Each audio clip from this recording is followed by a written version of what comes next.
Hey DMC, Mr. Duran here.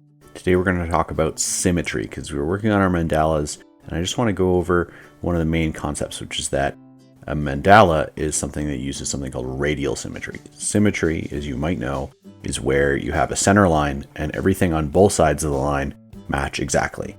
So that could be something like this image of a vase, or the perfect human face, or a circle, or a heart.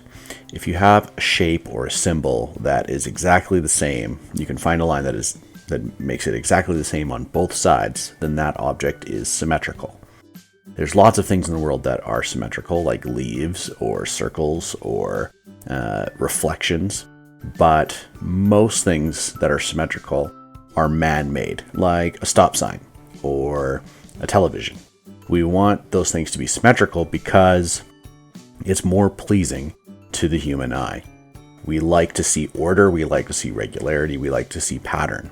When you have something that's symmetrical, it makes the viewer feel comfortable.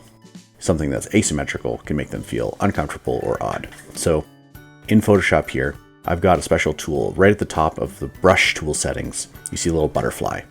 You can choose different options in there, like single line symmetry, radial symmetry, spiral symmetry, and it will create a blue line on your page, and if you draw on one side of the line, it will recreate your brush strokes on the other side exactly the same.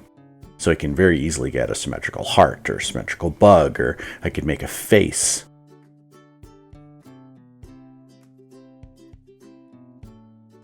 It's a little bit tricky to work with at first, but the more you play with it, the easier it becomes. This is just one tool for creating symmetry.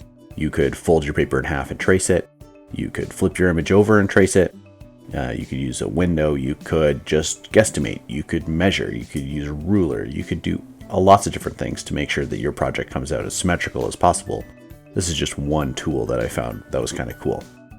I could use horizontal symmetry, like this one here, in order to create a landscape scene where maybe the world is being reflected, like mountains and trees and the moon and the sun are being reflected in the surface of a lake.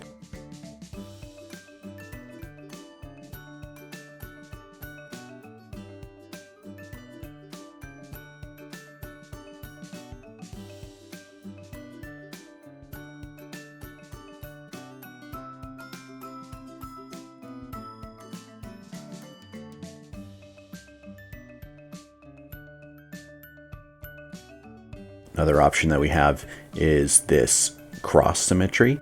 So I could make a repeating tile pattern. Maybe if I'm going to design a tile for a floor or for a bathroom wall or something like that.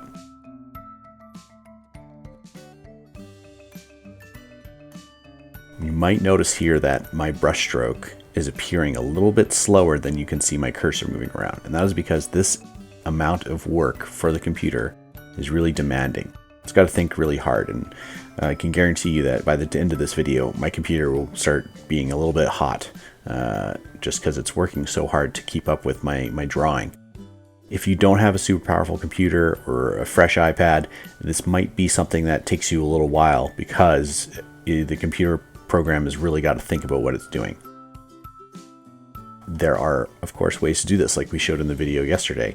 You can fold your paper up and trace or guesstimate. Doesn't have to be perfect like this, but this is a tool that people in industry will use if they're trying to get something that is perfectly symmetrical across many different axes.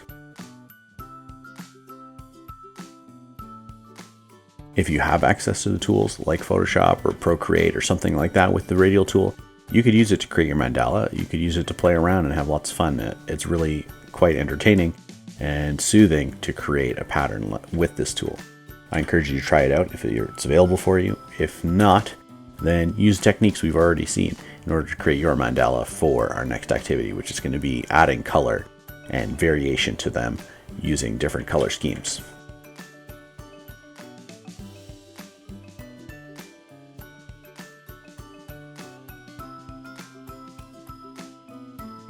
That's it for today. DMC, I hope you have a great day and have fun exploring our work.